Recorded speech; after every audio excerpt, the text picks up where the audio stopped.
একসময় মানুষ কুমিরকে ভয় পেত, কারণ কুমির খুবই হিংস্র আর রক্তপিপাসু। এখন সময় বদলেছে।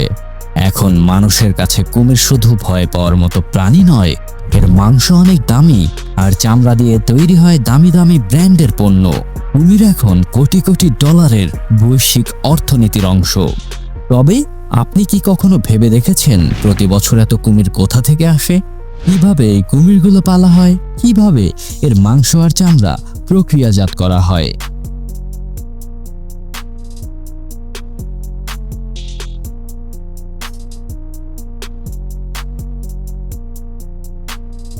এর শুরুটা হয় বড় বড় উন্নত প্রযুক্তি সমৃদ্ধ কুমির খামার থেকে। সেখানে কুমিরের ডিম থেকে বাচ্চা ফোটানো হয়, সেসব বাচ্চা কুমিরদের খাবার দেওয়া হয় আর খুব যত্নে বড় করে তোলা হয়। এই পুরো প্রক্রিয়া পরিচালনা করেন অভিজ্ঞ খামারিরা। ক্রমশ এই কুমিরগুলো বড় হতে থাকে আর একসময় উপযুক্ত হয়ে যায়। এর পরের প্রক্রিয়ায় কুমিরগুলো নিয়ে যাওয়া হয় বিশেষ প্রক্রিয়াজাতকরণ কারখানায়। সেখানে দক্ষ কর্মী অত্যাধুনিক যন্ত্রপাতির সাহায্যে এসব উপযুক্ত কুমির থেকে চামড়া, মাংস, এমনকি হাড়ও সংগ্রহ করা হয়। আজকের কুমির চাষ আধুনিক কৃষির এক নতুন দিগন্তের দরজা খুলে দিয়েছে। আগে মানুষ কুমির চাষ কল্পনাও করতে পারত না। আধুনিক প্রযুক্তি আর বিজ্ঞান ভিত্তিক ব্যবস্থাপনায় এই খাতটি হয়ে উঠেছে কৃষির এক নতুন দিগন্ত। চলুন আমাদের সাথে একসাথে মিলে দেখে আসি এই বিপজ্জনক প্রাণীগুলো কিভাবে চাষ হয়, কিভাবেই বা এটি আজকের দিনে বিশ্বের অন্যতম এক লাভজনক ব্যবসায় পরিণত হয়েছে।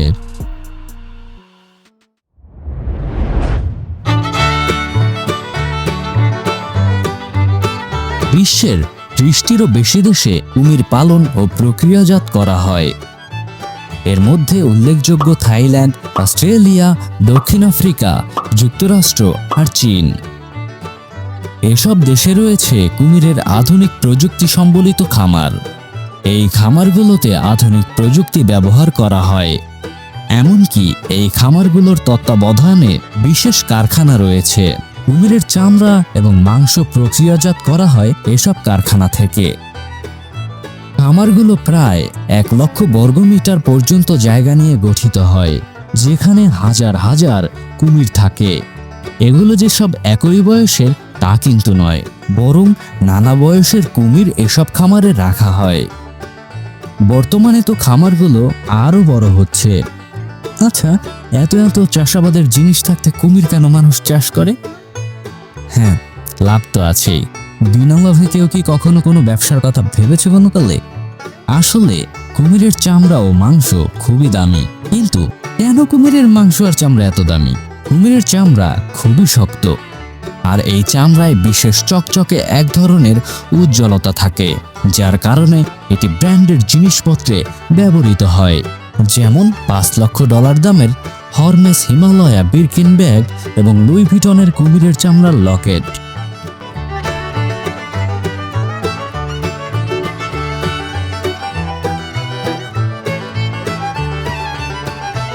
খামারে জন্ম নেওয়া কুমিররা পুরো জীবনটাই কাটায় বন্দি পরিবেশে। কিন্তু একটা কথা তো সবারই জানা, ঢেকি স্বর্গে গেলেও ধান ভাঙে। তাই খাঁচায় থাকলেও কুমিরের স্বভাব কিন্তু বদলায় না। এরা ঠিক নদী নালার বুনো কুমিরদের মতোই হিংস্র আর শিকারী প্রকৃতির। তাই এত বড় সংখ্যায় কুমির পালন কখনোই সহজ কাজ নয়, আর পুরোপুরি নিরাপদ তো নয়। প্রতিদিনই থেকে যায় সতর্কতার চাপ আর ঝুঁকির ভয়। পৃথিবীর সবচেয়ে ভয়ঙ্কর প্রাণীদের তালিকায় কুমিরের নাম উপরের দিকেই। কিন্তু এত হিংস্র জীবের জীবন শুরু হয় একদম সাধারণভাবে, একটা ডিম থেকে। আশ্চর্যের ব্যাপার হলো, কুমিরের ডিম দেখতে অনেকটা মুরগির ডিমের মতোই। ডিমটা দেখতে কিন্তু মন্দ না, তাই না? আসলে তাহলে একটা সাবস্ক্রাইব তো করাই যায়, অন্তত এই সুন্দর ডিমটার খাতিরে হলেও। আর পাশে থাকতে চাইলে একটা লাইক দিও ভিডিওটায়। ছোট বন্ধুরা, যারা এখনো দেখছো, তোমাদের আগে একটু সাবধান করে দিচ্ছি, ভিডিওর পরের অংশটা হয়তো তোমাদের জন্য উপযুক্ত নাও হতে পারে। তাই বাবা মা পাশে থাকলে আরো ভালো হয়। যা বলছিলাম, কুমিরের জীবন শুরু হয় ডিম পাড়ার মাধ্যমে, আর আধুনিক কুমির চাষে এটা একেবারে নির্দিষ্ট ও গুরুত্বপূর্ণ ধাপ। সাধারণত এপ্রিল থেকে আগস্ট পর্যন্ত প্রজনন মৌসুমে মা কুমিরদের রাখা হয় খামারে তৈরি করা বিশেষ কৃত্রিম পুকুরে। সেখানে তারা যেন প্রাকৃতিক পরিবেশের মতো বাসা বানাতে পারে সেই ব্যবস্থাও রাখা হয়। চাষিরা পুকুরের চারপাশে নরম শুকনো বালি দিয়ে ঢেকে দেয়, যাতে মা কুমির বাসা তৈরি করে ডিম পাড়তে উদ্যত হয়। মা কুমির সেখানে সবচেয়ে নিরাপদ জায়গা বেছে নেয় এবং সাধারণত 30 থেকে 50 সেন্টিমিটার গভীর গর্ত খুঁড়ে ডিম পাড়ে। একটি মা কুমির 20 থেকে 80টি ডিম দিতে পারে।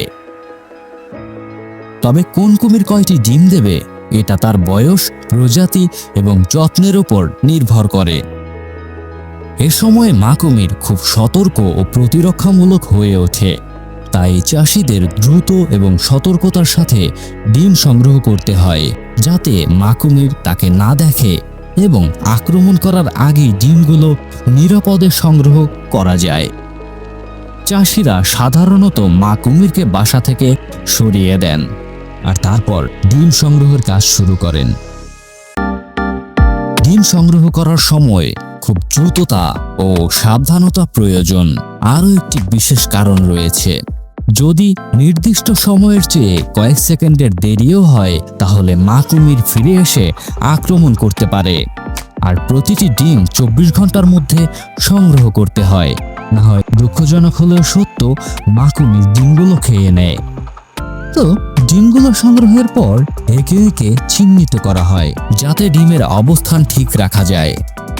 এটা অত্যন্ত গুরুত্বপূর্ণ, কারণ যদি ডিমগুলো ঘুরিয়ে না রাখা হয় তাহলে ভেতরে থাকা কুমিরের ভ্রূণ ক্ষতিগ্রস্ত হতে পারে। আবার জীবাণুর সংক্রমণেরও একটা ভয় থেকে যায়। ডিম সংগ্রহের পর সেগুলো ভালোভাবে মুছে পরিষ্কার করা হয় এবং বিশেষভাবে বানানো ট্রে বা র্যাকে রাখা হয়, যাতে আর্দ্রতা এবং সঠিক বায়ু চলাচল বজায় থাকে।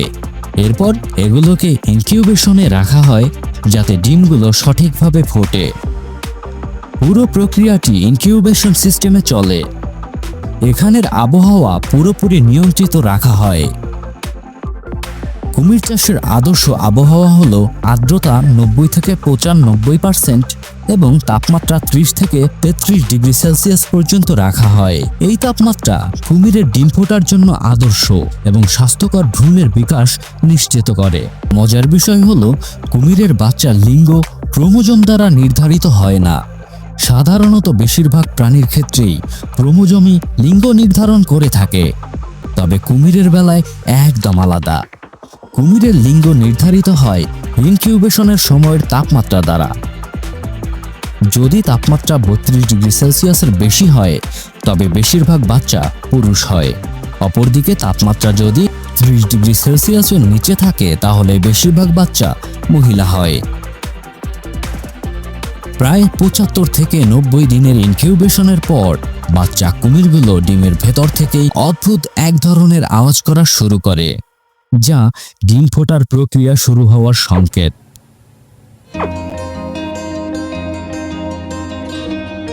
এই যে কিউটিরা ফুটেছে, ডিম ফোটার পর বাচ্চা কুমিরগুলো আলাদা নার্সারিতে স্থানান্তরিত হয়।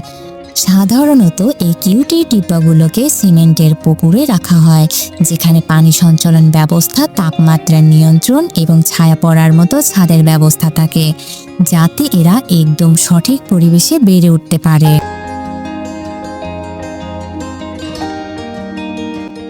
বাচ্চাগুলোকে প্রথম দিকে 2 থেকে 3 দিন পর একবার ছোট মাছ, মুরগির মাংস অথবা উচ্চ প্রোটিনযুক্ত খাবার দেওয়া হয়, যাতে ওরা আরো মাংসালু ও শক্তিশালী হয়ে উঠতে পারে।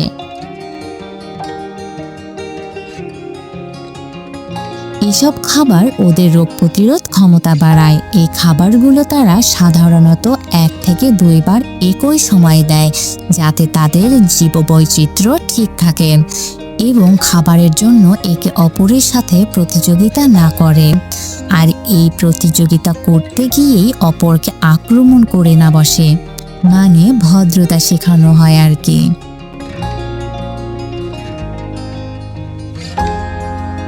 এদের থেকে আয় হতে আরো অনেক সময়ের দরকার। জানলে অবাক হবেন, একটি গরু 18 থেকে 24 মাসে বিক্রয়যোগ্য হলেও একটা কুমির মাংস আর চামড়া উপযোগী হতে সময় নেয় 2 থেকে 3 বছর। অনেকেই মনে করেন কুমির মনে হয় সম্ভবত প্রতিদিনই খায়। আসলে এই ধারণাটা ভুল। সরীসৃপদের হজম শক্তি এমনিতেই কম হয়।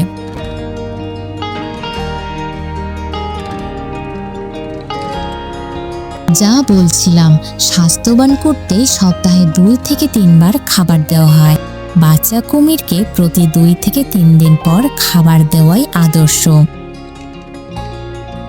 তাদের হজম প্রক্রিয়া ধীরগতির হয়,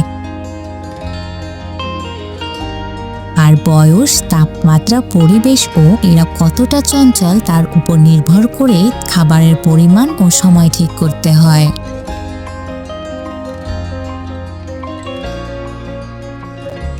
সাধারণভাবে 1 থেকে 6 মাস বয়সী বাচ্চা কুমির প্রতি 2 থেকে 3 দিনে একবার খাবার দেওয়া হয়। 6 মাসের বেশি বয়স হলে সপ্তাহে 2 থেকে 3 বার খাবার দেওয়া হয়। অতিরিক্ত খাবার দিলে হজমে সমস্যা হয় এবং পানিতে নোংরা জমে স্বাস্থ্য ঝুঁকি বাড়ে।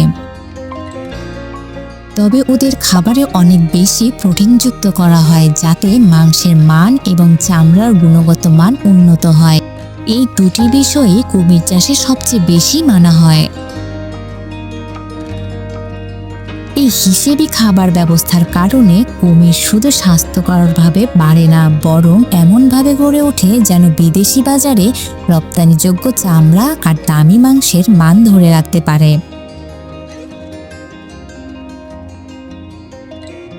চাষিদের ধৈর্য, সময় আর যত্নে ধীরে ধীরে এই কিউটিগুলো বড় হয়, আর এক সময় যখন ওরা পরিপক্ক হয়, মাংসের উপযোগী হয়, তখনই চাষিদের সেই দীর্ঘ শ্রমের আসল সুফল মিলতে শুরু করে।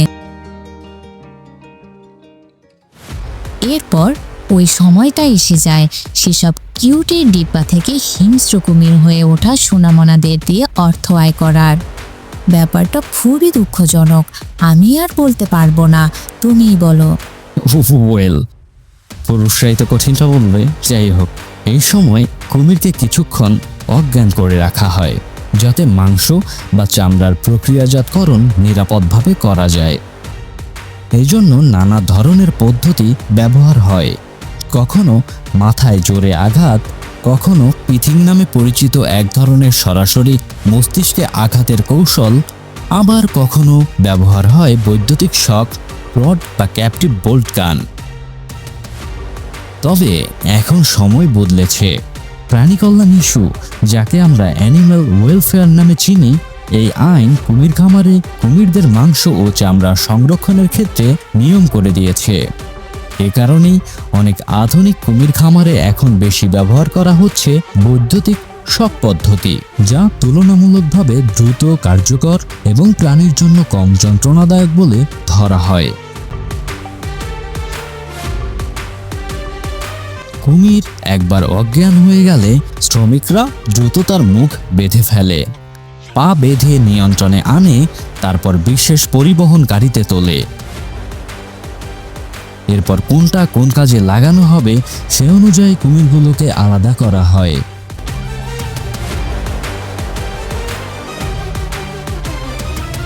কেউ যাবে মাংসের জন্য, কেউ চামড়ার জন্য। এরপর সেই কঠিন সময়টা আসে। ধাপে ধাপে প্রস্তুতি চলে কসাইখানায়, যেখানে এসব কুমির থেকে সংগ্রহ করা হবে রপ্তানিযোগ্য মাংস আর দামি ব্র্যান্ড যেমন হেরমেস বা লুই ভিটনের ব্যাগে ব্যবহৃত চামড়া।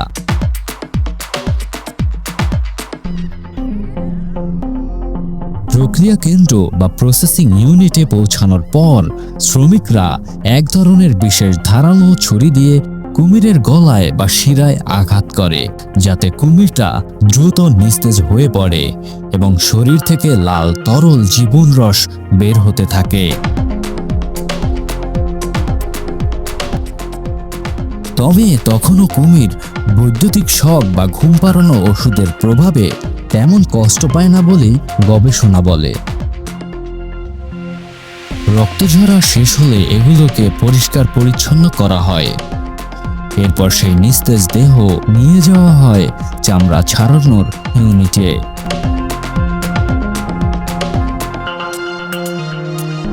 এই ধাপটি অত্যন্ত গুরুত্বপূর্ণ এবং পুরো কাজটা খুব সতর্কভাবে সম্পন্ন করা হয় যাতে চামড়ার কোনো ক্ষতি না হয়।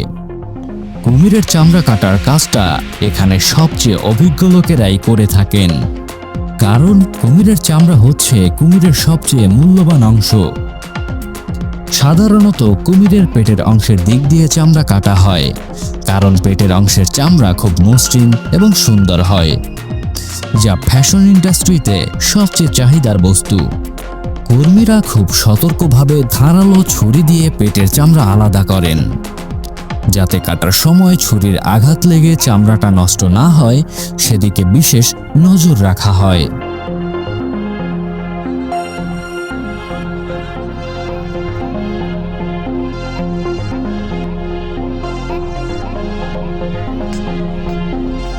এক একটি সঠিকভাবে কাটা কুমিরের চামড়া 40 থেকে 60 ইঞ্চি লম্বা হতে পারে, আর সেটার মূল্য $300 থেকে $10,000 পর্যন্ত হতে পারে। এবার বুঝছেন কেন এত যত্ন নিয়ে কাটা হয়?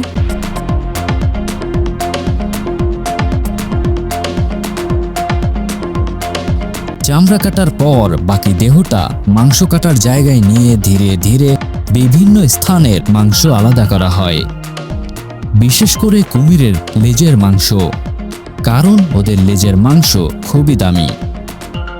লেজের মাংস সাদা এবং প্রোটিনে ভরা, যা অনেক ভালো রেস্টুরেন্টে আগেভাগেই কিনে নিয়ে যায়।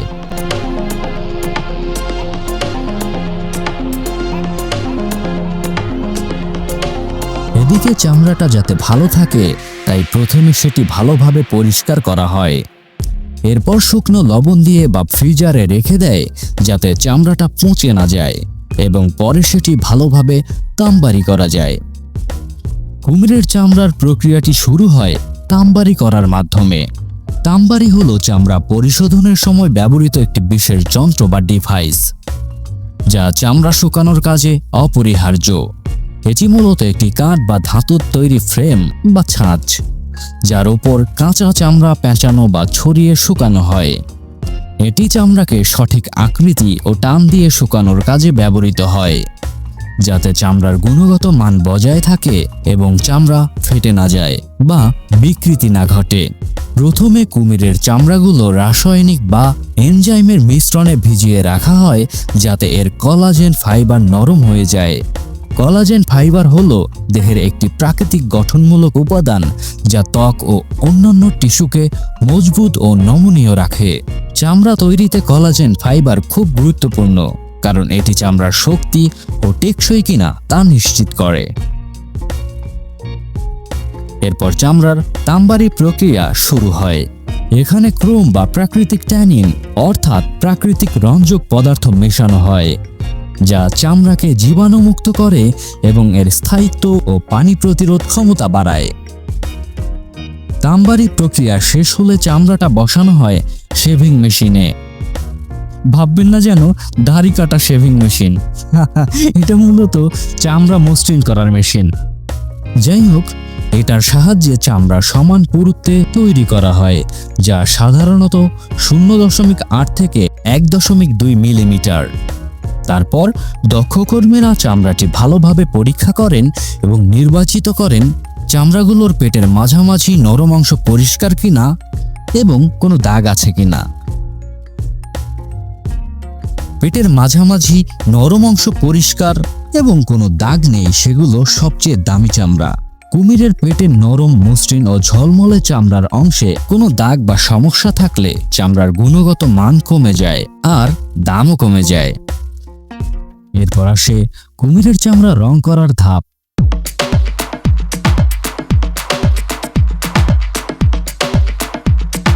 ফ্যাশন ব্র্যান্ডের চাহিদা অনুযায়ী চামড়ার রং একরঙা বা বিশেষ ধরনের হতে পারে। যেমন gradient, metallic finish, marble tone বা ভিন্টেজ প্যাটিনার মতো ফিনিশিং দেয়া হয়। এই রং করার কাজ হাতের সাহায্যে কিংবা আধুনিক যন্ত্রের মাধ্যমে করা হয়, যাতে চামড়ার প্রকৃত মান বজায় থাকে আর রং সুন্দর হয়। সবশেষে চামড়াটি পলিশিং এবং ফিনিশিং স্টেজে নিয়ে যাওয়া হয়।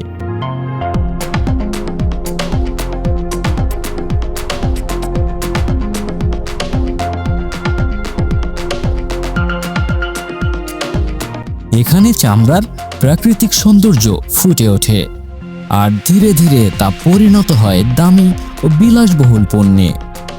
কোথাও কোথাও চামড়ায় হাতে তেল মাখানো হয়, আবার কোথাও বিশেষ পাথরের ঘষায় পলিশ করা হয়। এরপর সব চামড়া আবার ভালোভাবে পরীক্ষা করা হয়, তারপর পাঠানো হয় বিশ্বের নামী ফ্যাশন ব্র্যান্ডের কাছে। হেরমেস, লুই ভুইটন, গুচ্চি কিংবা প্রাডার মতো প্রতিষ্ঠানে। সেখানেই এগুলো দিয়ে তৈরি হয় লাখ লাখ ডলার দামের বিলাসবহুল ফ্যাশন পণ্য।